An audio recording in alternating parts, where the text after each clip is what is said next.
Le vent soufflait doucement dans le parc de la Tête d'Or, à Lyon, emportant avec lui les rires lointains des enfants et le bruissement des feuilles.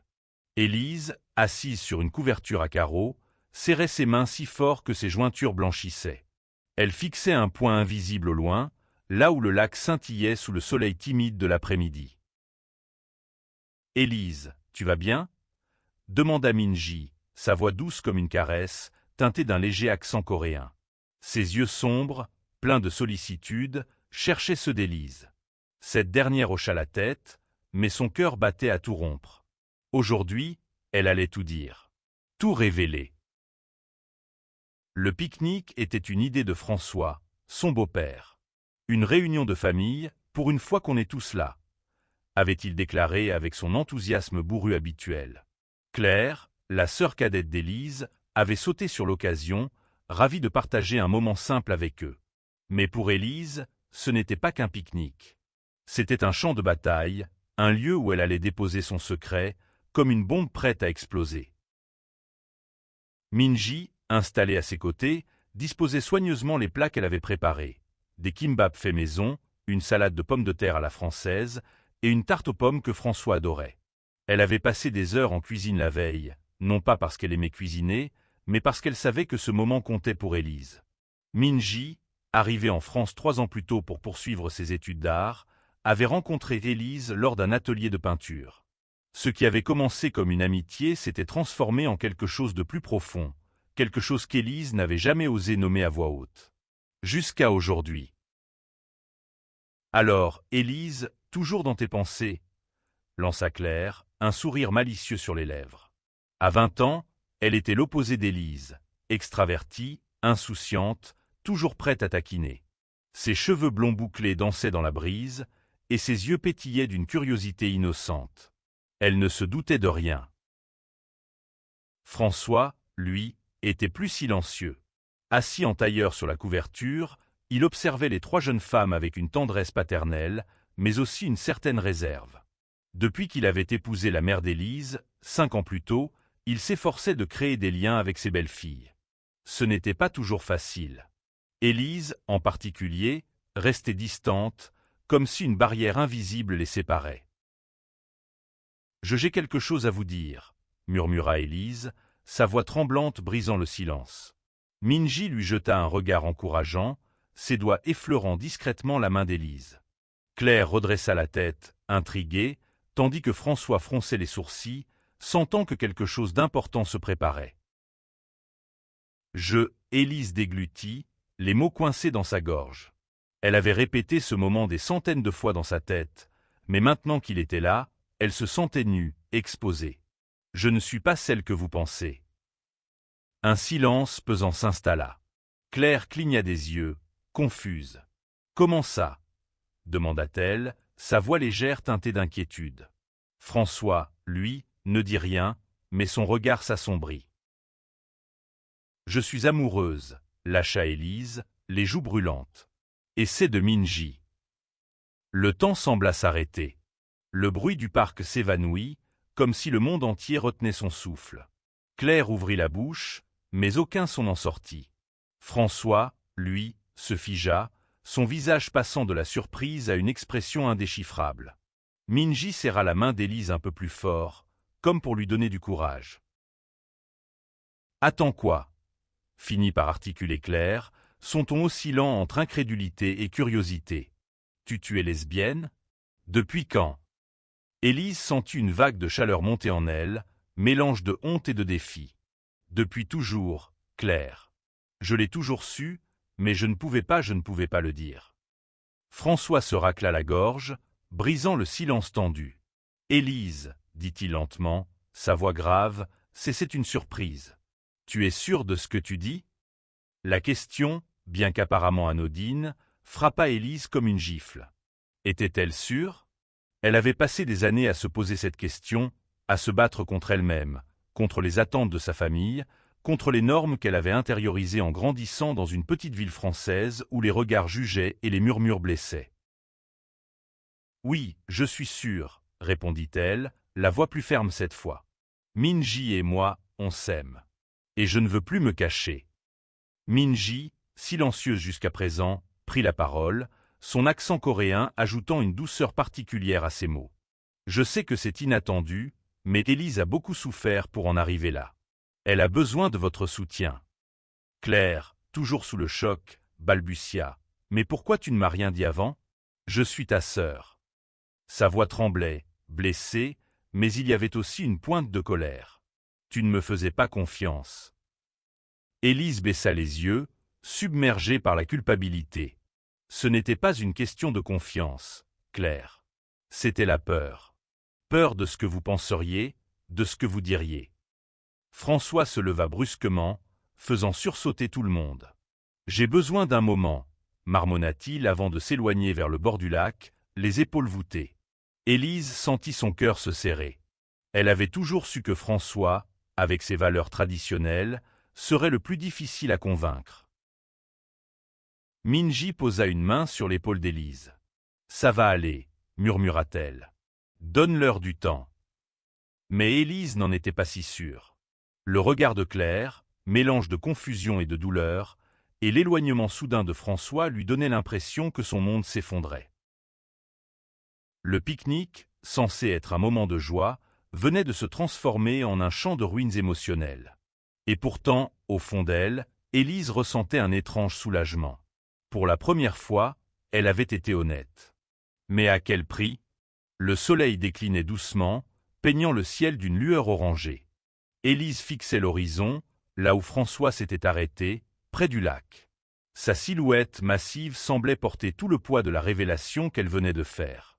À côté d'elle, Minji ramassait les restes du pique-nique en silence, ses gestes mécaniques trahissant son inquiétude. Claire, elle, triturait nerveusement une mèche de ses cheveux blonds, les yeux rivés sur la couverture. « Tu aurais pu me le dire, » murmura Claire, brisant le silence. Sa voix était plus douce maintenant, mais toujours teintée de reproche. « Je ne t'aurais pas jugé, Élise. » Élise releva les yeux, surprise par la tendresse dans le ton de sa sœur. « Je voulais, Claire. Vraiment.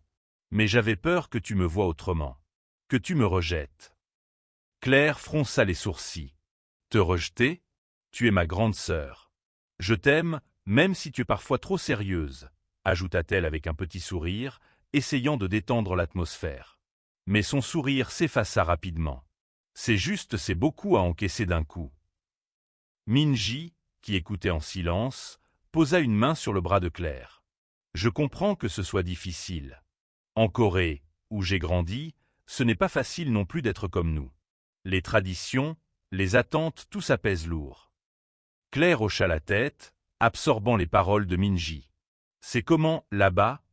Demanda-t-elle, curieuse malgré elle. Minji hésita, cherchant ses mots. En Corée, l'amour comme le nôtre est souvent caché. Les gens jugent vite. Ma famille, ils ne savent pas encore pour Élise et moi. J'ai peur de leur réaction, mais je veux être honnête, comme Élise l'a été aujourd'hui. Ces mots touchèrent Claire. Elle regarda Minji, puis Élise, et sembla réaliser à quel point ce moment avait dû être terrifiant pour elle. « Vous êtes courageuse, » dit-elle finalement, sa voix tremblante. « Moi, je n'ai jamais eu à me battre pour être qui je suis. » Élise sentit une larme rouler sur sa joue. Elle ne s'attendait pas à une telle compréhension de la part de sa sœur, si jeune et insouciante. Mais avant qu'elle ne puisse répondre, François revint, son visage toujours fermé. « Élise, » dit-il en s'asseyant, « son ton grave. Je ne vais pas mentir. Ce que tu viens de nous dire, ça me dépasse. » Élise retint son souffle, se préparant au pire. François continua, choisissant ses mots avec soin. « Quand j'ai épousé ta mère, j'ai promis de veiller sur toi et Claire. Mais ça, je ne sais pas comment le gérer. Ce n'est pas ce à quoi je m'attendais. » Les mots de François étaient comme un coup de poignard. Élise baissa la tête, incapable de soutenir son regard.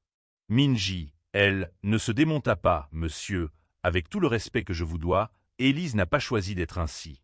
Elle a juste choisi d'être honnête. François la regarda, visiblement surpris par son audace. Je ne dis pas qu'elle a tort, répondit-il, un peu plus doucement. Mais j'ai besoin de temps pour comprendre. Le silence retomba, lourd et incertain. Élise sentit une boule se former dans sa gorge. Elle avait espéré un soutien immédiat, une acceptation sans faille, mais la réalité était plus compliquée. François n'était pas un homme cruel, mais il venait d'un monde où certaines vérités restaient dans l'ombre. Soudain, Claire se leva, déterminée. « Papa, dit-elle, utilisant le mot qu'elle réservait aux moments sérieux, Élise est toujours Élise. Elle n'a pas changé. Elle est juste plus honnête maintenant. » François tourna la tête vers Claire, ses yeux s'adoucissant légèrement. « Tu as raison, ma petite. Mais comprendre, ça prend du temps. » Le pique-nique se termina dans une atmosphère étrange, entre silence pesant et tentative maladroite de reprendre une conversation normale. Élise et Minji rentrèrent chez elles, main dans la main, mais le cœur lourd. Élise ne pouvait s'empêcher de se demander si elle avait fait une erreur en parlant. Pourtant, au fond d'elle, une petite voix lui murmurait qu'elle avait fait le premier pas vers la liberté. Les jours qui suivirent le pique-nique furent un tourbillon d'émotions pour Élise. Elle oscillait entre un soulagement fragile et une angoisse persistante. Avoir révélé son secret à sa famille était libérateur, mais les réactions de François et de Claire la laissaient dans l'incertitude. Minji, fidèle à elle-même, restait son roc. Chaque soir, elle préparait du thé au jasmin dans leur petit appartement lyonnais, et elles s'asseyaient ensemble sur le canapé, discutant de tout et de rien pour apaiser les tensions. « Tu as été incroyablement courageuse », lui répétait Minji, ses yeux brillants de fierté. Mais Élise n'en était pas si sûre. Et si elle avait brisé quelque chose d'irréparable? Un après-midi, alors qu'elle triait des dossiers dans son bureau, elle travaillait comme assistante dans une galerie d'art, son téléphone vibra. C'était un message de Claire. « On peut se voir? Juste toi et moi ?» Le cœur d'Élise s'accéléra. Elle répondit immédiatement, proposant un café près de la place Bellecour. 1 heure plus tard, elle était assise face à sa sœur, dans un petit bistrot aux murs tapissés de vieilles affiches. Claire, toujours aussi pétillante, semblait nerveuse, jouant avec la cuillère de son cappuccino. « Je voulais te parler, » commença Claire, évitant le regard d'Élise. « Ce que tu as dit au pique-nique, ça m'a secoué. Pas parce que je te juge, mais parce que je me rends compte que je ne te connais pas aussi bien que je le pensais. » Élise sentit une pointe de culpabilité. « Je suis désolée, Claire. Je voulais te protéger ou peut-être me protéger moi-même. » Claire secoua la tête. « Non, c'est moi qui suis désolée. J'aurais dû voir que tu portais quelque chose de lourd.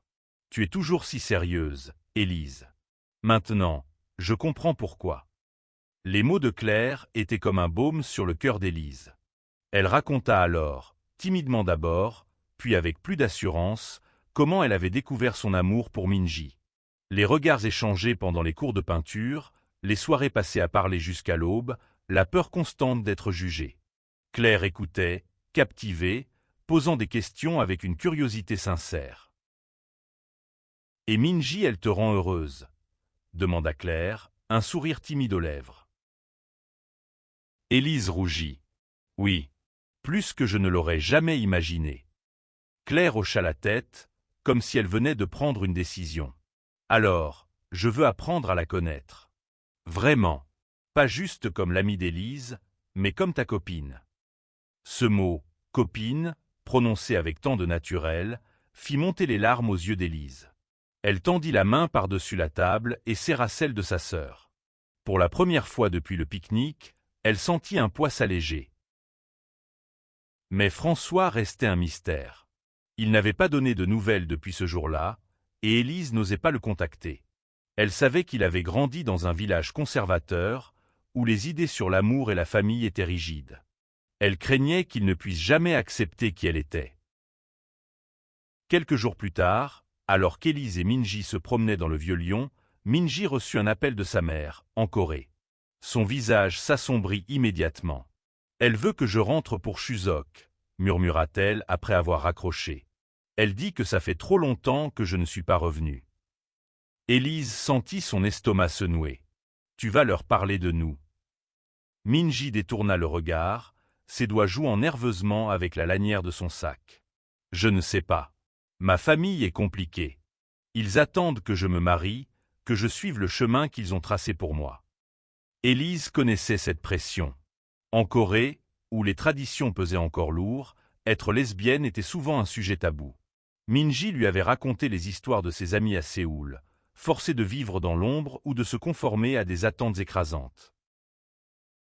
On trouvera une solution, dit Élise, bien qu'elle n'en soit pas certaine. Ensemble.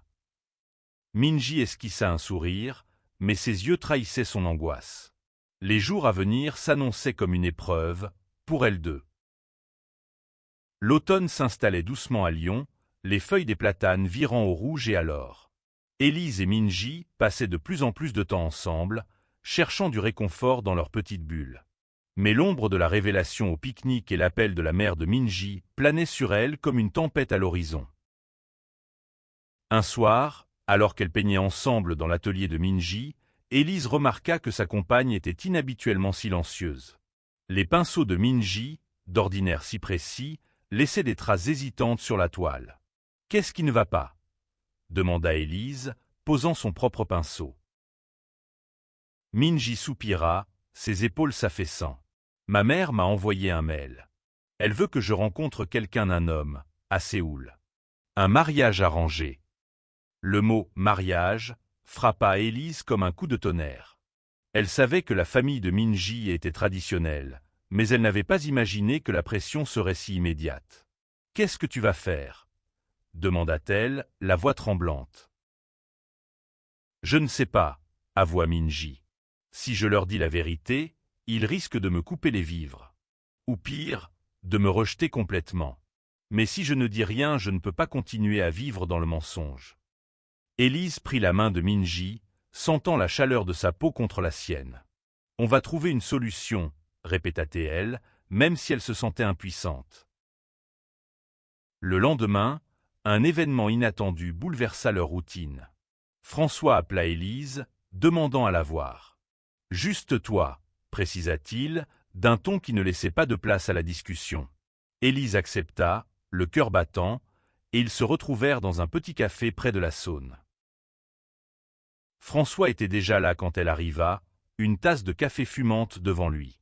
Il semblait fatigué, les traits tirés, mais il esquissa un sourire en la voyant. « Merci d'être venu, » dit-il. Élise s'assit, nerveuse. « Tu voulais me parler. » Il hocha la tête, prenant une grande inspiration. « Depuis le pique-nique, je n'arrête pas de penser à ce que tu as dit. J'ai grandi dans un monde différent, Élise. Un monde où des choses comme ça n'étaient pas dites à voix haute. » Élise baissa les yeux, se préparant à une nouvelle déception. Mais François continua, sa voix plus douce. « J'ai parlé à ta mère. Elle m'a dit que l'amour, c'est l'amour, peu importe qui on aime. Et elle a raison. » Élise releva la tête, stupéfaite. « Tu veux dire que tu m'acceptes ?» François esquissa un sourire gêné. « Je ne comprends pas tout, et je ne vais pas prétendre que c'est facile pour moi. Mais tu es ma fille, Élise. Et je veux que tu sois heureuse. » Les larmes montèrent aux yeux d'Élise. Elle ne s'attendait pas à ça, pas de la part de François. « Merci, » murmura-t-elle, la voix brisée par l'émotion.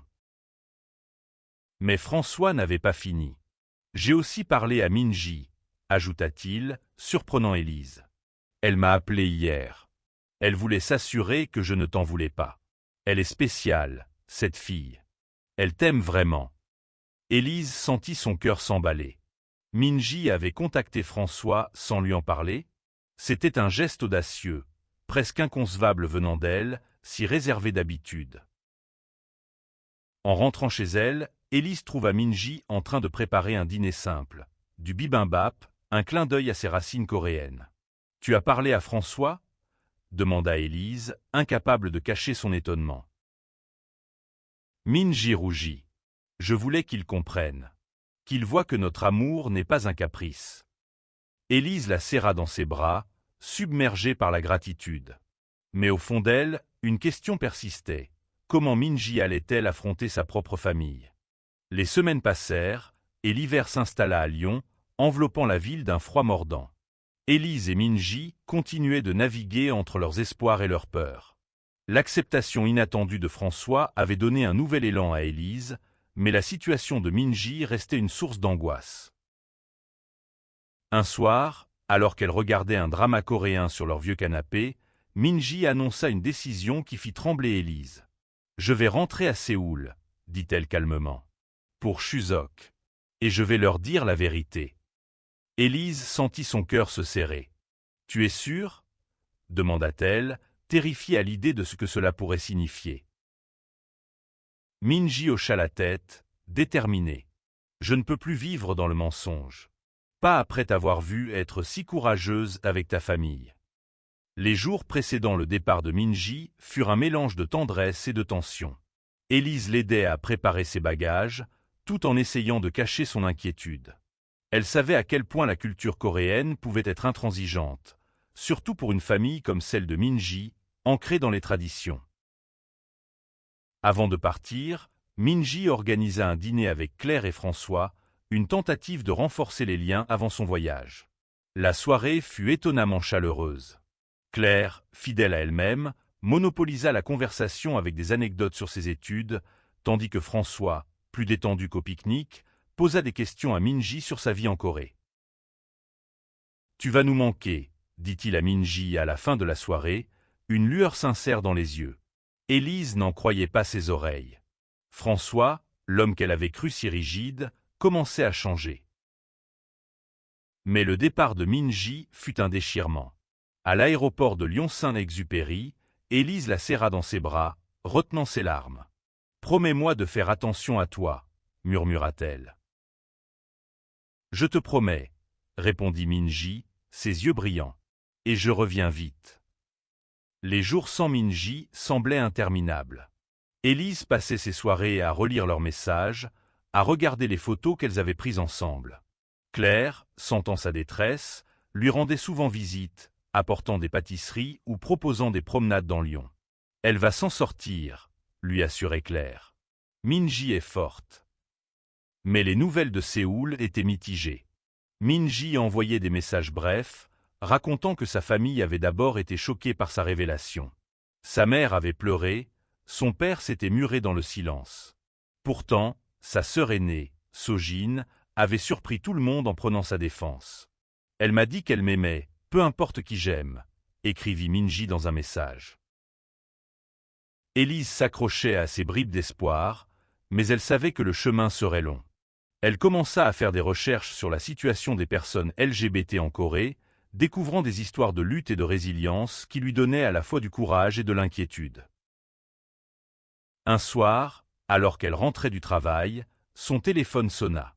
C'était Minji, en larmes. « Ils veulent que je reste, » dit-elle, la voix brisée. « Ils disent que je peux changer, que c'est une phase. » Élise sentit une colère sourde monter en elle. « Tu n'as rien à changer, Minji. Tu es parfaite comme tu es. » Mais au fond, elle se demandait si leur amour survivrait à cette épreuve. L'hiver lyonnais s'intensifiait, et avec lui, l'angoisse d'Élise. Les appels de Minji se faisaient plus rares, et ses messages, bien que pleins d'amour, portaient une tristesse palpable. Élise passait ses journées à jongler entre son travail à la galerie et ses tentatives de soutenir Minji à distance. Un matin, alors qu'elle vérifiait ses emails, elle reçut un message de Sojin, la sœur aînée de Minji. « Élise, je veux t'aider », écrivait-elle en anglais, son français étant limité. « Minji est très mal. Nos parents refusent de l'écouter. Mais je crois en vous deux. » Ce message fut une lueur d'espoir dans l'obscurité. Élise répondit immédiatement, remerciant Sojin et lui demandant comment elle pouvait aider. Sojin proposa une idée audacieuse, organiser une rencontre virtuelle entre Élise et la famille de Minji. « Ils doivent voir qui tu es », expliqua-t-elle. « Ils doivent comprendre que ton amour pour Minji est réel. » Élise, bien que terrifiée, accepta. Quelques jours plus tard, elle se retrouva face à son écran, le cœur battant, face aux parents de Minji. La mère de Minji, une femme élégante aux traits fatigués, parlait peu, laissant son mari, un homme sévère aux lunettes épaisses, poser les questions. « Pourquoi ma fille ?» demanda-t-il en coréen, traduit par Sojin. « Pourquoi lui faire ça ?» Élise, malgré sa nervosité, répondit avec sincérité. « Je ne lui fais rien, monsieur. Je l'aime. Et elle m'aime. Tout ce que je veux, c'est son bonheur. La conversation fut tendue, ponctuée de silences lourds. Mais Sojin, avec une patience infinie, servait de pont entre les deux mondes, expliquant à ses parents les luttes de Minji, son courage, son amour pour Élise. À la fin, la mère de Minji murmura quelque chose, les larmes aux yeux. Sojin traduisit, elle dit qu'elle ne veut pas perdre sa fille. Ce n'était pas une acceptation totale, mais c'était un début. Minji, qui assistait à l'appel en silence, serra la main de sa sœur, un sourire timide sur les lèvres. De retour à Lyon, Élise partagea la nouvelle avec Claire et François. Claire sauta de joie, tandis que François, plus réservé, hocha la tête avec approbation. « Tu as bien fait, dit-il. Tu te bats pour elle. C'est ce qui compte. » Encouragée par cet échange, Élise décida de faire un geste audacieux. Elle acheta un billet d'avion pour Séoul. « Je veux être là pour elle, » expliqua-t-elle à Claire. « Elle a besoin de moi. » Le voyage fut un tourbillon d'émotions. À son arrivée à Incheon, Minji l'attendait, les yeux rougis par les larmes mais brillants de joie. Elles s'enlacèrent, oubliant le monde autour d'elle. Les jours suivants furent un mélange de défis et de moments précieux. Élise rencontra Sojin, qui l'accueillit comme une sœur. Les parents de Minji, bien que distants, firent un effort pour l'inclure dans les célébrations de Chuseok. Ce n'était pas parfait, mais c'était un pas en avant. En se promenant dans les rues animées de Séoul, main dans la main avec Minji, Élise sentit que, malgré les obstacles, leur amour était plus fort que jamais. De retour à Lyon, Élise et Minji portaient en elle une nouvelle force. Le voyage à Séoul avait été une épreuve, mais il leur avait aussi montré que leur amour pouvait résister aux tempêtes. Les parents de Minji n'avaient pas pleinement accepté leur relation, mais ils avaient promis de garder le dialogue ouvert, un compromis fragile mais précieux. Un soir, Élise organisa un nouveau pique-nique dans le parc de la Tête d'Or, là où tout avait commencé. Cette fois, l'atmosphère était différente. Claire arriva avec un panier rempli de pâtisseries, plaisantant sur son manque de talent culinaire. François, plus détendu, apporta une bouteille de vin rouge pour célébrer la famille, dit-il avec un clin d'œil. Minji, radieuse, partagea des anecdotes sur son séjour à Séoul, décrivant les marchés colorés et les plats épicés qu'elle avait fait découvrir à Élise. Pour la première fois, Élise se sentait entourée d'une famille qui, bien qu'imparfaite, faisait des efforts pour l'aimer telle qu'elle était. Alors que le soleil se couchait, François leva son verre. « À Élise et Minji, dit-il, sa voix teintée d'émotion. Vous m'avez appris quelque chose d'important. L'amour, c'est plus grand que ce que j'imaginais. » Claire renchérit, les larmes aux yeux. « À vous deux, et à nous tous, qui apprenons à être meilleurs. » Élise serra la main de Minji, submergée par la gratitude. Ce pique-nique, loin d'être une fin, était un nouveau départ. Leur histoire, marquée par la peur, le courage et l'espoir, montrait que l'amour, lorsqu'il est sincère, peut ouvrir les cœurs, même les plus fermés. Et sous les étoiles de Lyon, Élise et Minji savaient qu'elles continueraient à se battre, ensemble, pour un avenir où elles pourraient être elles-mêmes, sans compromis.